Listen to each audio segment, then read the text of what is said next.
உலக பூக்களின் வாசம் உனக்கு சிறை பிடிப்பேன். உலர்ந்த மேகத்தை கொண்டு நிலவின் கரை துடைப்பேன். ஏனென்றால் உன் பிறந்த நாள், ஏனென்றால் உன் பிறந்த நாள்.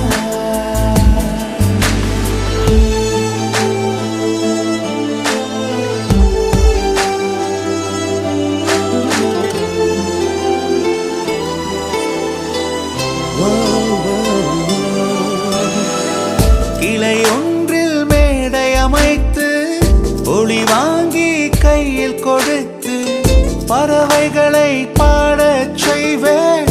இலையெல்லாம் கைகள் தட்ட அதில் வெல்லும் பறவை ஒன்றை உன் காதில்